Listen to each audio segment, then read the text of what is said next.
En este live con Manuel Rubio que tuvimos hace varios días, hablamos de Carbon, un lenguaje que está siendo diseñado y desarrollado por Google, con el que ya puede hacer algunas pruebas. En el Manuel Rubio nos cuenta de cuáles son las guías de diseño que tiene y qué es lo que esperan lograr con él. Hablamos un poquito acerca de la manera de reemplazar sistemas con lenguajes, digamos que no tan funcionales actualmente, como por ejemplo para algunos lo es C. No estamos diciendo que estos lenguajes sean obsoletos, sino cómo es el método para reemplazarlos y las cosas que las grandes empresas están haciendo para poder lograr esto. En esta plática muy interesante hablamos de eso y demás. Espero que te guste y dinos si te gustó en los comentarios.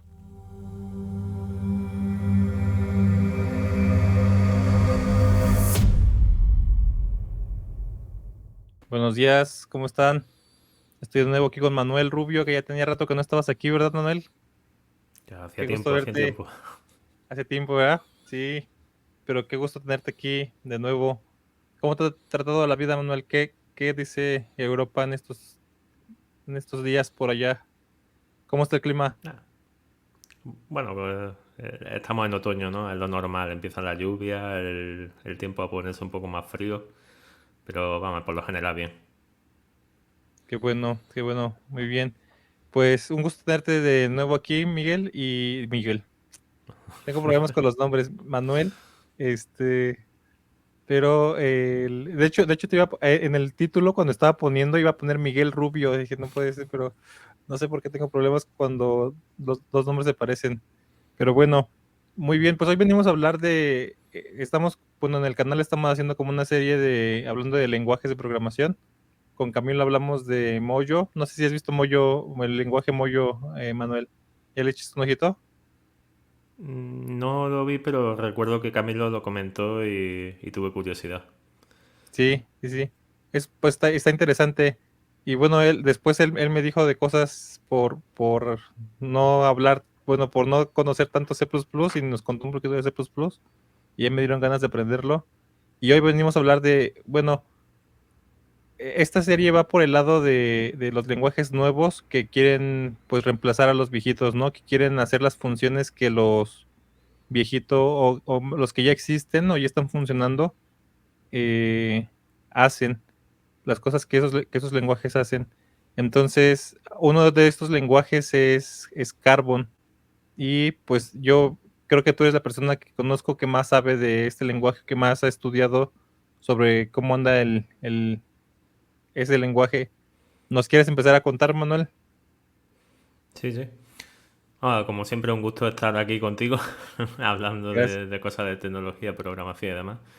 Y bueno, Carbon yo creo que nos ha sorprendido a todos porque es un lenguaje de programación que parte con la idea de, en principio dice sustituir a C++ o C++, ¿no? Depende de cómo lo quieras pronunciar. Y el problema viene de que, claro, C++ es un lenguaje bastante antiguo, hay demasiado desarrollo hecho en C++, la gente de Mozilla empezó desarrollando Rust, en Google empezaron a desarrollar Go, intentaron realizar los cambios del lenguaje para toda la base de código que había en C, C++, irla migrando paulatinamente a lenguajes más seguros, ¿no? Desde el punto de vista del programador, como Rust, por el hecho de la gestión de memoria que tiene Rust y las construcciones que permite, que son mucho más seguras desde el punto de vista del programador que utilizar C o C++. Que C o C++ pues, te dan mucho más control del hardware, mucho más control del bajo nivel. Pero claro, como decía Jan Stroustrup, es un lenguaje tan potente que es casi como llevar una escopeta y cuando metes la pata dice, no te pega un tiro en el pie, sino que te vuelas toda la pierna. El problema de manejar algo tan peligroso y a la vez tan potente. Entonces, vamos, siguiendo la línea un poco de lo que han hecho otros lenguajes como JavaScript con TypeScript, que intenta resolver un poco la limpieza del lenguaje proporcionando tipos y cosas que le faltan a JavaScript, además de yo diría un poco el hecho de que incluso en cada navegador a día de hoy JavaScript es diferente y eso TypeScript lo tapa un poco. Otro uso, por ejemplo, de Kotlin con Java. Kotlin intenta dar un uso un poco más moderno a Java para desarrollar con menos líneas de código exactamente lo mismo, porque al fin y al cabo Kotlin se compila a Java y Java directamente a la Java Virtual Machine.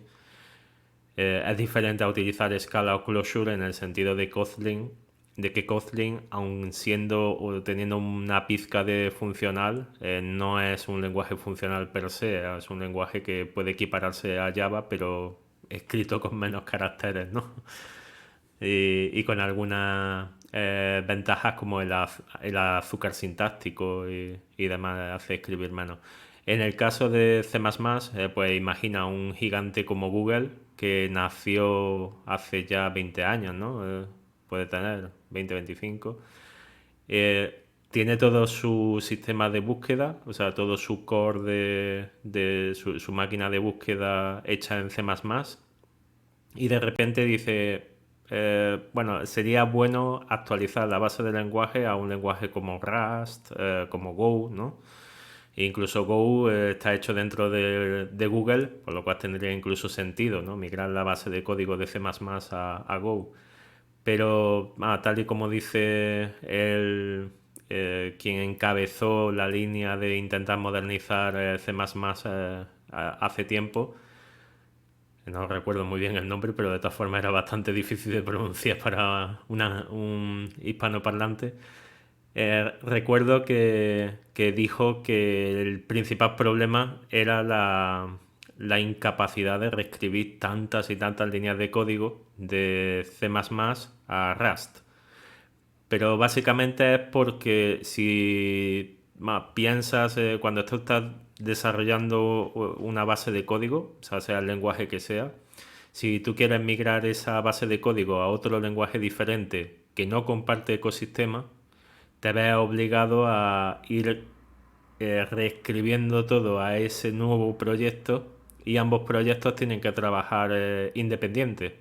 O sea, no puedes utilizar parte del código de uno dentro de otro. Y eso es lo que le pasa un poco a Rust, de que si en Google, por ejemplo, quieren reescribir todo el engine, o sea, todo el motor de búsqueda que tiene Google de C++ a Rust, es una empresa titánica y no podrían hacerlo parte por parte, tendrían que iniciar un proyecto y creo que estimaron que tardarían entre 10 y 15 años en tener algo que empezase a funcionar. Es decir, está la cantidad de código, lo que tienen que aprender, lo que tienen que cambiar, que hasta llegar al punto de decir podemos cambiarlo, podrían pasar 15 años y eso teniendo en cuenta la cantidad de características que pueden ir surgiendo por el camino. Claro, entonces visto de esa forma es completamente inviable cambiar directamente de un ecosistema a otro. Entonces la idea lo diré en algún momento, ¿cómo se llama el hombre este?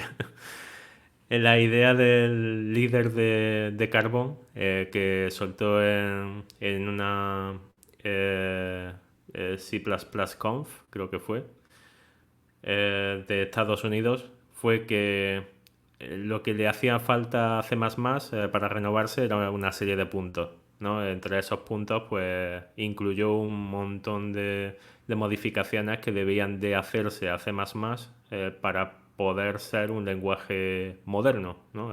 El hecho de cambiar un poco C++, porque claro, a día de hoy incluso Java, PHP, Python, todos los lenguajes se siguen renovando y siguen añadiendo características. Entonces ellos pensaron de, bueno, si hablamos con el comité de estandarización y empezamos a hacer ese tipo de cambios, podemos encontrarnos de aquí a un par de años un C++ que sea más novedoso, que permita incluir un cierto tipo de características más parecidas a Rust y que permita pues desarrollar el código más rápido y de forma más confiable, que era lo que ellos persiguen.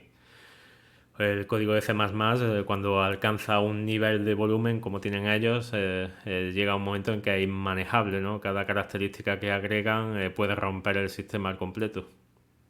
Entonces, A ellos formularon esos puntos, lo dieron como tarea pendiente, dejaron un año entre esa conferencia y la conferencia del año siguiente e intentaron hablar con el comité, pero el problema es que el comité de estandarización viene de antiguos, son mucha gente, son amantes de C++, les gustan las cosas como están.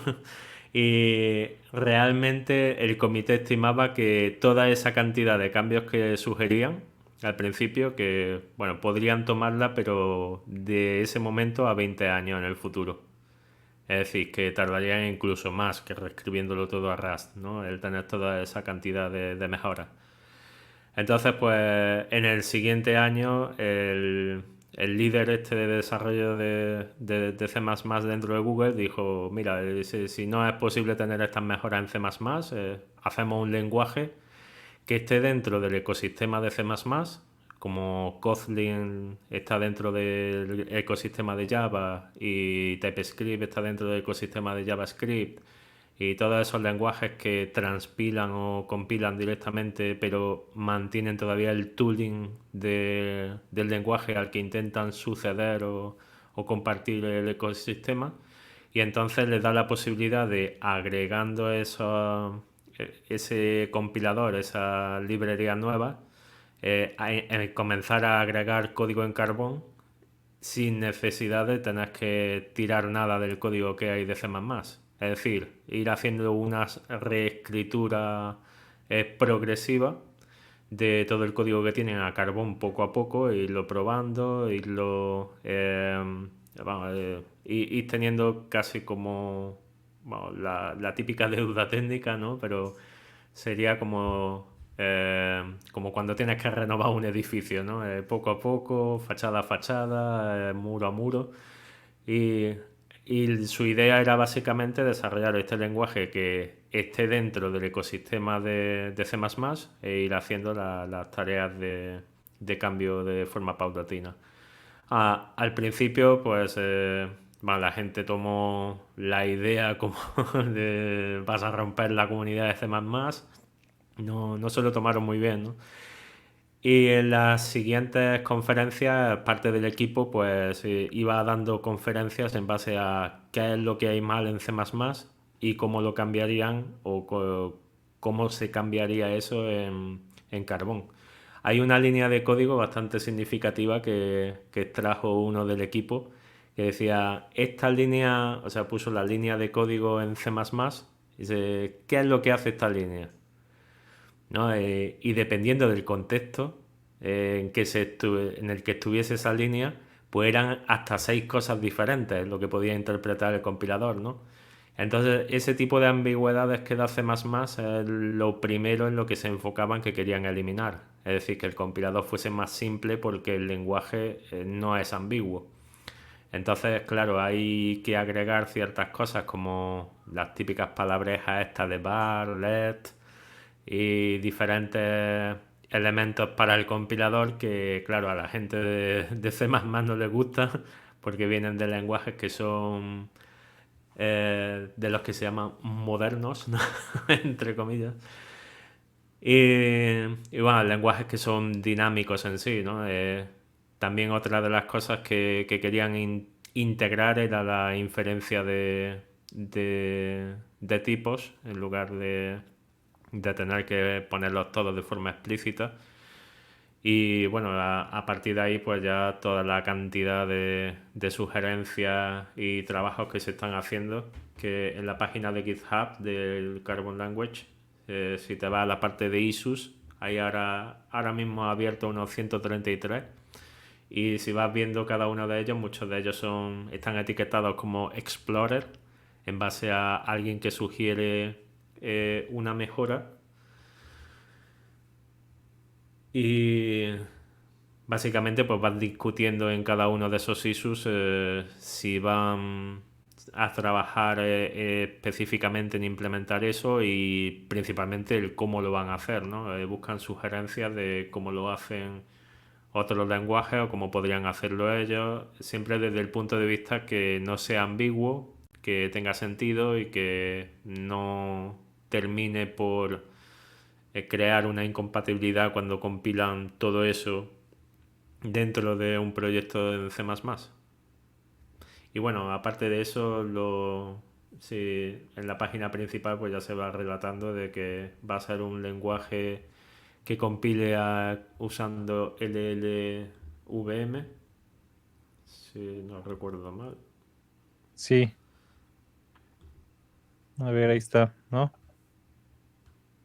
Sí. Y bueno, ya te ponen ahí extractos del código tal y como lo están pensando ahora, ¿no? De que tengas que poner FN, lo de bar, lo de let, que, no, que son las distinciones que no les gusta a los programadores de C++. Y bueno, pues, prácticamente el resto queda casi igual, ¿no? El nombre de las funciones, por ejemplo, aquí se pone en mayúscula, hacen hincapié en la parte de dónde se encuentran estas funciones, ¿no? Porque eso es uno de los líos más grandes que había en C++. Antes de... Bueno, es que incluso la parte de... ¿Cómo era? Los namespaces es opcional. No todos los proyectos están obligados a usarlo. Y realmente los programadores lo usan únicamente si empiezan a tener problemas con el tema de que tienen demasiadas funciones dentro del namespace estándar. Pero en los últimos desarrollos que yo he estado viendo, ya todos los programadores de C++ lo usan, por lo que se ha convertido en una buena práctica. No obstante, en Carbon pues es algo obligado, ¿no? Cada módulo tiene que estar dentro de un namespace y entonces obliga un poco a organizar el código. Sí, sí, ok. Pues está interesante, Manuel. O sea, lo que estoy viendo es interoperable. Bueno, parte de lo que veo que o más importante, es que es interoperable con C++. No entiendo cómo eso puede ser porque en los lenguajes, o sea, a ver si tú me puedes explicar un poquito, y si no, pues lo investigamos juntos después, pero lo que entiendo y de estos lenguajes que pusiste como ejemplo es, por ejemplo, para TypeScript, ¿no? TypeScript es un superset de JavaScript que a final de cuentas lo pasas por un compilador y te escupe JavaScript de nuevo, ¿no? Entonces le quita los tipos y hace cosas, o sea, comprueba los tipos y todo eso, y a final de cuentas lo que te termina dando es JavaScript. Por eso digamos que son interoperables, ¿no? TypeScript y JavaScript. En el caso de Kotlin, y bueno, esto creo que va un poquito más por el lado de entender cómo funcionan las máquinas virtuales, ¿no? Y que entender que una máquina virtual como la de Java no opera sobre Java, opera sobre un bytecode, ¿no? Un bytecode que el compilador genera. Entonces son dos pasos: el paso de la compilación y el paso de la ejecución o de la interpretación. Bueno, no sé no sé exactamente cómo es, supongo que es ejecución directa, o sea, pero bueno, corre sobre una máquina virtual, ¿no? Que no recibe el código de Java, recibe un bytecode que la máquina virtual está especializada en ejecutar, ¿no? Y esto permite que todos aquellos lenguajes que puedan compilar ese bytecode puedan correr sobre la máquina virtual de Java y ser interoperables entre sí, ¿no? O sea, por ejemplo, por eso existen Clojure, y también existe Kotlin y Scala y todos esos, porque si eres un compilador que compile de tu lenguaje a este bytecode, al final de cuentas todos estos pueden ser interoperables, ¿no? Creo que ese es así funciona. Pero según yo, en C++, pero también puedo estar diciendo estupideces, es que corrígeme, no hay nada así, o sea, no hay una máquina virtual, no hay un runtime con el que exportes, sino que cuando compilas C++, sacas un ejecutable que te llevas a ejecutar por ahí, ¿no? Entonces, ¿qué es lo que hace interoperable esto con C++? O sea, o en qué parte se conectan. No sé si me di a En entender la realidad, pregunta. cuando estás escribiendo un código en C o en C++, tú escribes el punto C, punto CPP, y lo que Ah, te da cuando haces la compilación es un punto O. Es el decir, código objeto. cuando claro, tú compilas cada Ajá. fichero y cada fichero te da un punto O. Entonces, ahí tienes la posibilidad de juntar muchos de esos puntos O para crear un punto A que te sirva como librería para la compilación de otras dependencias, que es lo que se utiliza Mm, en Linux, por ejemplo. Tienes la posibilidad de hacer librerías estáticas que son .a o librerías dinámicas que serían los .so, que esas son las que se distribuyen y las instalas para que estén disponibles para el resto de código que se ha compilado con ellas. Entonces, si tú tienes la posibilidad de crear muchos .so y en tu proyecto vas agregando muchos .so o muchos .a y finalmente todos esos códigos objetos los enlazas en el binario final, que sería el ejecutable, realmente da igual que haya utilizado, porque por ejemplo en GCC en Linux tú puedes hacer un código que sea en C, otro que sea en C++, otro que sea Fortran, otro que sea Ada. O sea, todos los códigos que soporta GCC, o sea, todos los lenguajes que soporta GCC, finalmente generan un objeto que con el compilador te genera el código objeto y después eso lo puedes linkar, o sea, enlazar para decir este código llama a esta función de este otro código objeto y entonces te va generando lo que es el binario final, que es el ejecutable. O sea, aquí, entonces esto es lo que me acaba de explicar. Fíjate que ya no me acordaba, tiene tanto que no hago ni C ni C++ que no me acordaba de los puntos, pero cuando me dijiste el punto, me llegaron las memorias como dicen por ahí, de Vietnam, del tiempo que pasé en la escuela peleándome con C++, o con C más bien, con C++ nunca me peleé tanto, más bien porque no lo toqué. Pero bueno, aquí está, ¿no? Entonces, tienes un programa que está en C o en C++, y este genera, bueno, aquí un archivo intermedio, después un punto S, después un punto, este es el código objeto, ¿no? Y después ahora sí lo pasan por un linker, que ocupan los archivos .a que dijiste tú, ¿no? Que son bibliotecas y otras cosas, y al final de cuentas te generan un ejecutable. Tienes toda la razón, ya me acordé de los .o, de los infames .o que andaban por ahí de repente.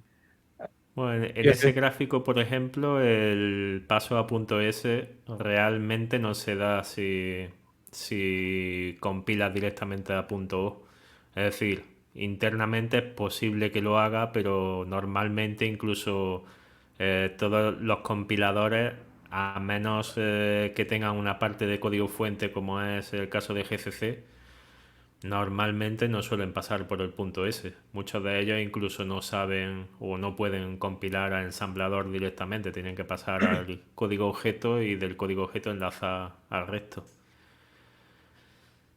Pero estoy recordando cuando utilizaba el Turbo C y los tiempos de Sí, o Burland sea, C. otra vez, si me escuchara mi esposa, que yo creo que no me está escuchando, pero si me escuchara otra vez va a decir que siempre que puedo hablo contra la escuela, pero una de las pocas cosas, o de las cosas que hicieron hiper mal es, yo creía que programar era usar, yo no usaba Turbo C, usaba una cosa que se llama Dev C++, que era de una empresa que se llama Sí. Bloodshed, ¿no? Bloodshed Dev C++.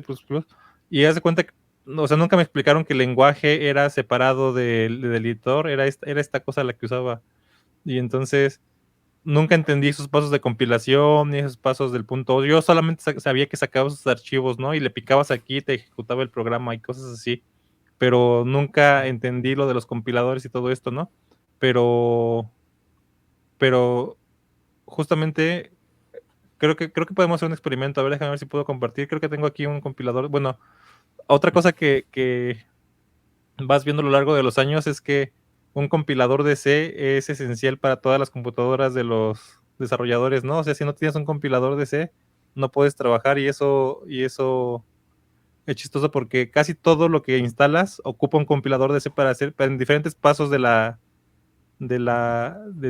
sistema de desarrollo se usa un compilador de C, ¿no? Entonces, a ver, déjame ver si puedo correr un proyecto de C y vamos viendo lo de la ejecución.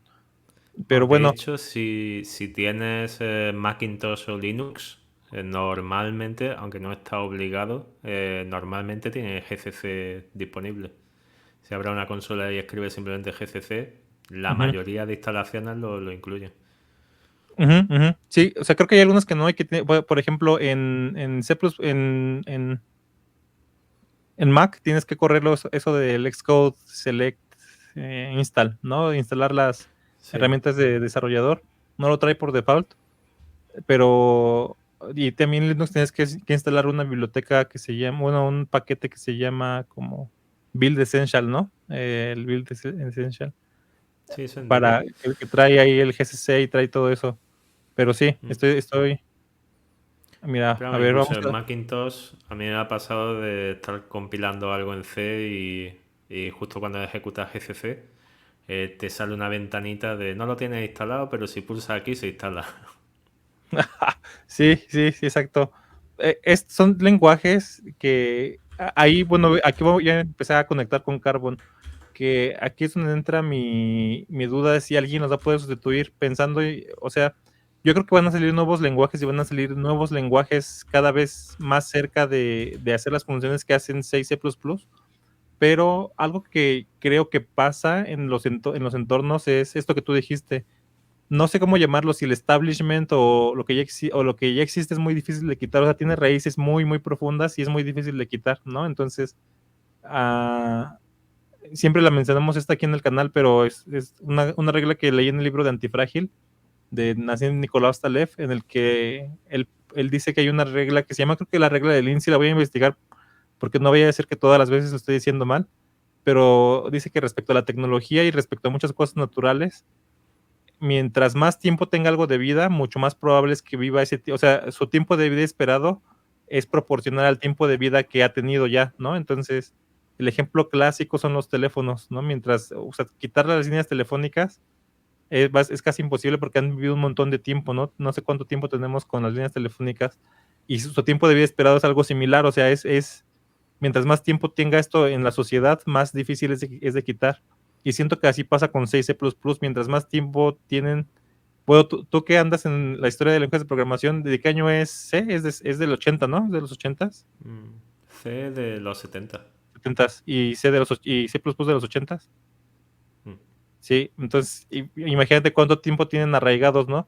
Y te digo, tanto es que aunque tú digas que no sabes C y no usas C, si eres desarrollador de software, usa C por lo menos para compilar cosas, sin que tú te des cuenta, tus herramientas lo usan por debajo para hacer las cosas. Entonces, eso se me hace increíblemente difícil de quitar, ¿no? O si lo vamos a quitar va a tardar añísimos. Y creo que el approach que está tomando Carbon, a diferencia de Rust o Sig, por ejemplo, que quieren llegar y decir, quítate, yo voy a hacer lo que tú hacías y soy completamente incompatible contigo y me tienen que reescribir todo lo que hayan hecho en ti, lo van a reescribir en mí. Creo que ese es un approach muy difícil de lograr, o sea, lo que tú nos contaste, claro, lo puedo hacer, pero me voy a tardar 20 años, espérame, ¿no?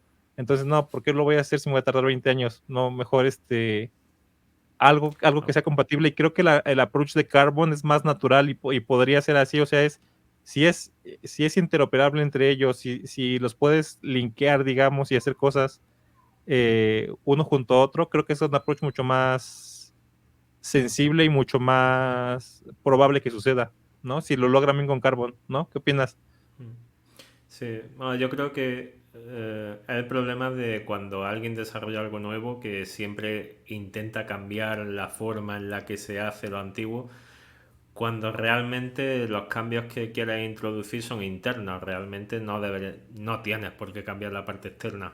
Uno de los casos, por ejemplo, fue cuando teníamos Apache y salió en Jinx, que realmente son los dos servidores web, hacen exactamente lo mismo, tienen los mismos módulos, es decir, las mismas funcionalidades, y realmente lo que cambiaba en Jinx es que te dice, bueno, es que puedo utilizar el protocolo HTTP, puedo utilizar SMTP, puedo utilizar diferentes protocolos, pero eso no justifica realmente que tengas por qué cambiar la configuración tan de golpe, ¿no?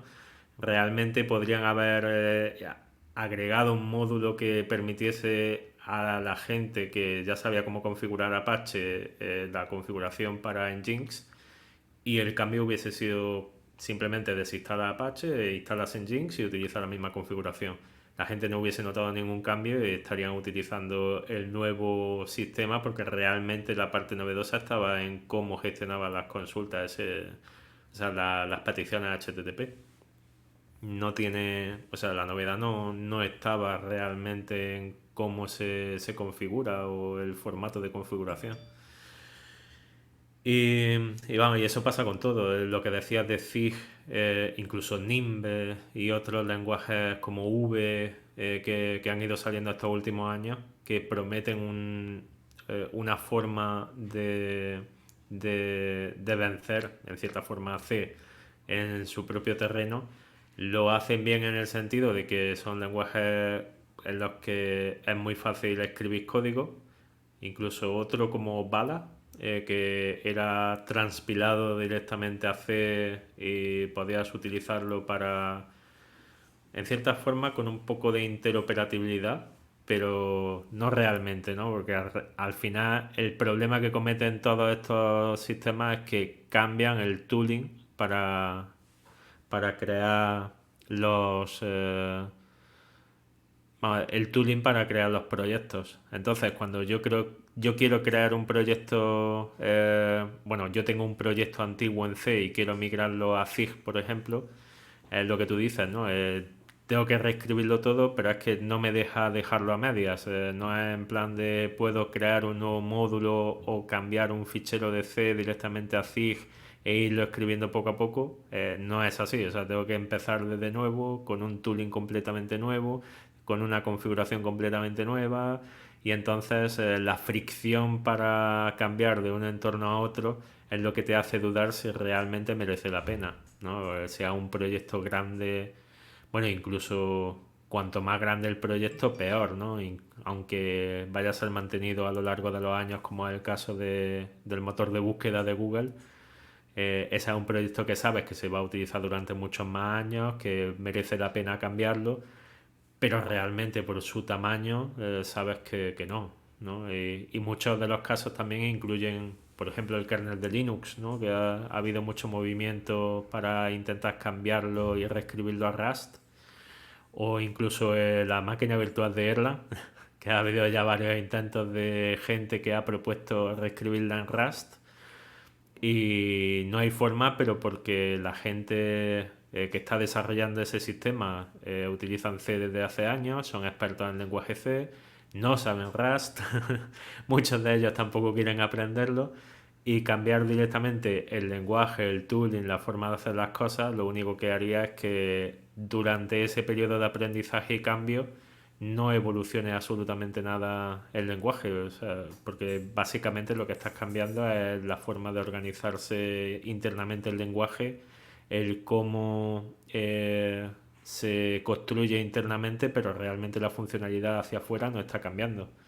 Y eso da una mala sensación de que no se está haciendo nada con el lenguaje, y aunque haga unos cambios pequeños y estéticos, al fin y al cabo no va en función a lo que pasa con muchos software grandes, que priman más la parte que se ve hacia afuera que realmente lo que hay hacia adentro.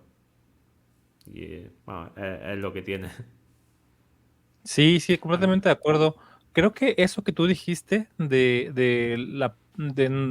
bueno, es un concepto fundamental en el desarrollo de software, ¿no? Mantener la interfaz.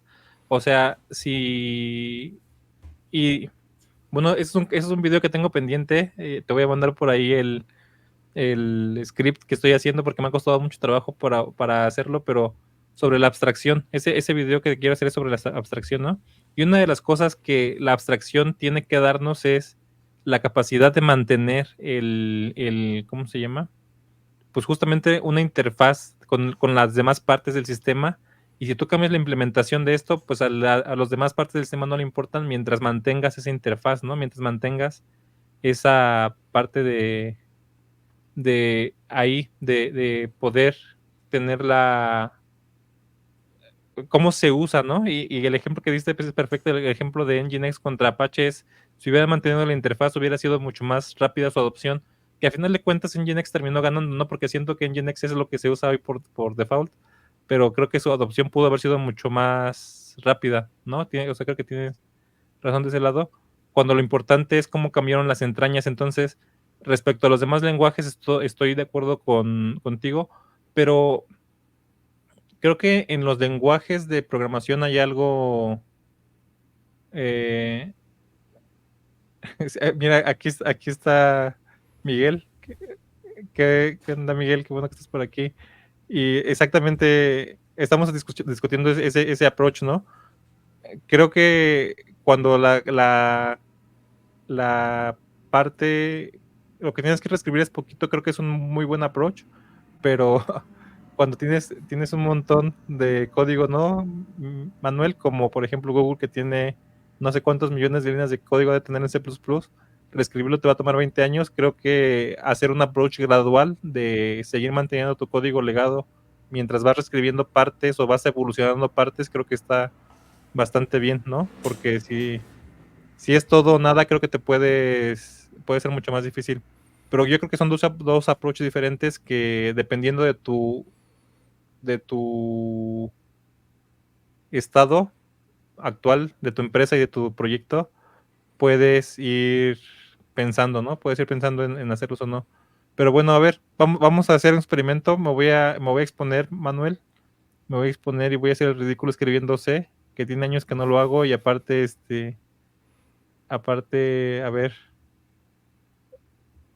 a ver, aquí está. A ver, ¿qué errores cometí aquí de sintaxis? Me acuerdo que era un void main y luego no me acuerdo más. ¿Qué, qué hice Ah, mal? ¿Qué hice mal? no, el ¿Tú te segundo acuerdas? void no va. No va, ¿verdad? No, ¿Y esto está solo bien? el primero y ya. Sí. Yo me acuerdo que eran un void antes y un void después, porque uno indica el tipo de la función y no me acuerdo, bueno, pero Sí, bueno. bueno, el tipo de la función va al principio y el otro void podrías ponerlo dentro, pero depende del lenguaje.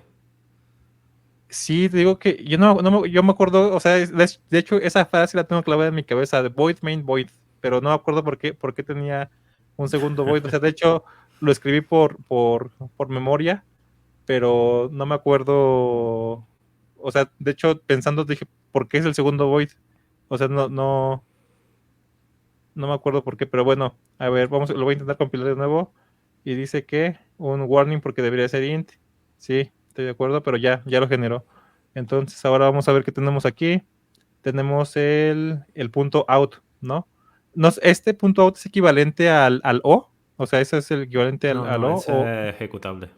es O ejecutable. O sea, sea, si quieres el punto O con GCC, tendrías que poner GCC guión C para que haga ok, solo la compilación al objeto y entonces te ok. genera el hello.o. Te digo que eso en mis tiempos lo hacía todo ¿cómo se llama? El, el Bluesheet. Ah, aquí está el punto, exacto, sí. Bueno, y te digo que esas etapas de compilación, de hecho, hasta ahorita que las busqué, entendí las etapas de compilación de C. Pero bueno, entonces tú dices que en esta parte de generación de código objeto es donde Carbon y C podrían ser, bueno, y C++ podrían ser compatibles, ¿no? Y me imagino que lo mismo pasa exactamente con C++. Sí, lo que pasa es que LLVM es un poco diferente porque, claro, compila para dejar parte del código a ser compilado en tiempo de ejecución, eh, principalmente para adaptarse mejor a la plataforma en la que estás ejecutando. Es decir, tú compilas con LLVM y según tengo entendido, porque tampoco lo estudié demasiado, parte del código objeto lo deja dentro del ejecutable y justo cuando tú vas a ejecutarlo en la máquina, esa parte es cuando se compila ya con los parámetros de optimización de la CPU que estás utilizando. Entonces, si estás utilizando un Intel que tiene unas características específicas, pero no lo tenías cuando lo compilaste, no importa porque en el momento de la ejecución es cuando estás haciendo esas optimizaciones. Ok, ok, perfecto. Y bueno, sí, y no sé por qué tengo Clang instalado, pero supongo que también algo me lo debe haber instalado. Es el compilador de C basado en el LVM, ¿no? El Clang para los que no lo conozcan. ¿Cómo se pronuncia Clang o Clang? ¿Cómo le dices tú? CLang. Clang. Pero bueno, también En fíjate que otra español. cosa, ¿eh? Sí. Fíjate que otra cosa que yo tengo que entender sobre esto específicamente es por qué se les ocurrió hacer eso de lo que tú dijiste del LVM, ¿no? O sea, de compilar C o C++ con el LVM. Entonces, ¿tú tienes la respuesta o la voy a tener que investigar? O Hombre, sea, yo ¿es creo por que es estas limitaciones? es la tendencia ahora. O sea, Ujú. todos los... Bueno, al menos todas las conferencias a las que he estado asistiendo últimamente, la mayoría de máquinas virtuales, intérpretes y todo, ponen ha sido compilado y utiliza ahora la tecnología LLVM. Entonces me dio por buscar, pero bueno, en qué se diferencia esa tecnología de lo que teníamos antes. Y encontré eso de que si utilizas LLVM para compilar algo, se queda a medio compilar, supuestamente, y termina la compilación en tiempo de ejecución. Por lo que, aunque el arranque es un poco más lento, se supone que la ejecución, ya que se optimiza para la CPU que estaba utilizando, pues el LLVM fue desarrollado por Intel, si no recuerdo mal. Entonces su idea era que como estaban sacando tantas características específicas en sus generaciones de CPUs, que cada binario que se ejecutase con LLVM pudiese aprovechar las características futuras que no estaban cuando se compiló. Ok, ok, Ah, ok. Ay, ¿me escuchan? Sí, ¿verdad? Perdón. Y pues sí, es algo interesante que también tengo que aclarar más. O sea, he usado, o más bien he estudiado un poquito del LVM, pero te digo, no sé por qué exactamente usaron C para, digo, más bien el LLVM para C, o sea, por qué se les ocurrió mostrarlo. Esto de LLVM, Miguel, bueno, Miguel pregunta si el LLVM no genera bytecode. Lo que estoy seguro que genera y que por la parte que es, digamos, famoso, es esa parte que tú dijiste, Miguel, digo, Manuel, la parte de medio compilado, que es la representación intermedia, le llaman, ¿no? El IR, el famoso IR del LVM. ¿No? Entonces, ajá. ¿Ibas a decir algo? no, bueno, estaba buscando información y digo, vaya que estamos metiendo la pata. Ajá. Y realmente, vamos, según estoy viendo aquí de la arquitectura de las aplicaciones de open source, que viene aquí de el LV, o sea, el LLVM Optimizer, lo que tiene es que, o sea, se supone que es una forma de entrada de cuando compila un lenguaje, llega a ese optimizador y optimiza lo que es la construcción del producto, o sea, de lo que saldrá, independientemente de la plataforma. Es decir, que vale para el 8086, PowerPC, ARM. Lo que no me queda claro es si el mismo binario valdría. No sé, algo que tenemos que estudiar. Sí, sí, sí. Yo tengo pendiente ahí hacer un capítulo del LVM también porque es una cosa que me gusta bastante. Pero bueno, muy bien, Manuel. Pues muy interesante esto sobre Carbon.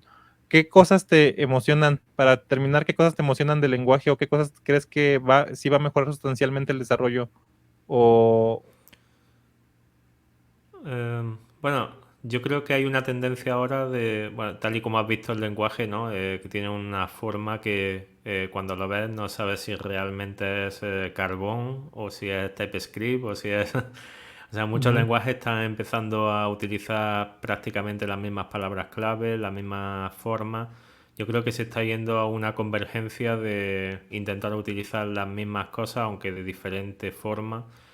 Es casi casi como los lenguajes hablados, ¿no? Que va habiendo una convergencia a lo largo de los siglos, de forma que el castellano y el inglés inicialmente no se parecían en nada y a día de hoy pues se parecen mucho más que hace 500 años. El tema de los lenguajes de programación, yo lo que estoy viendo es eso, de que la mayoría de lenguajes que se van haciendo ahora, las nuevas formas en las que se van cambiando, cada vez van siendo un poco más similares y puede llegar a un punto en el que incluso un lenguaje ya completamente abstracto o agnóstico a la base, ¿no? Te pueda permitir escribir código a alto nivel y transpilar a cualquier lenguaje que quieras y eso compilar ya a lo que quieras conseguir. De forma que finalmente pues utilicemos un solo lenguaje, ¿no? Es el puede anillo ser. único. Sí, el anillo.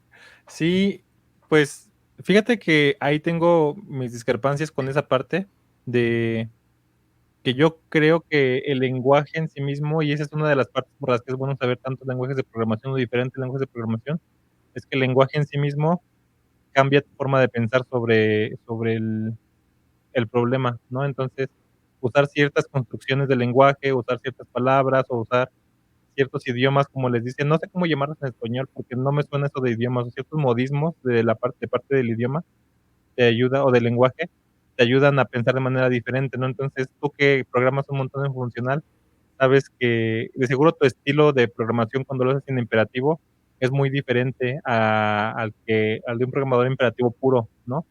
Entonces, tú Sí. probablemente tienes mejor dominio de la recursión, o tienes mejor dominio de ciertas partes que un programador no funcional hace, pero también al haber hecho lenguajes imperativos, también tienes claro cuándo usar un for o cuándo usar ciertas iteraciones. Entonces, creo que esa tendencia no me gusta, esa tendencia de hacerlos todos iguales no me gusta, porque justamente parte de lo que te hace o de la ventaja de tener diferentes lenguajes es que te va a dar diferentes formas de pensar mejores o adecuadas para diferentes problemas, ¿no? Entonces, no sé si eso sea una ventaja o una desventaja, pero creo que para Bueno, aprender sí es una ventaja.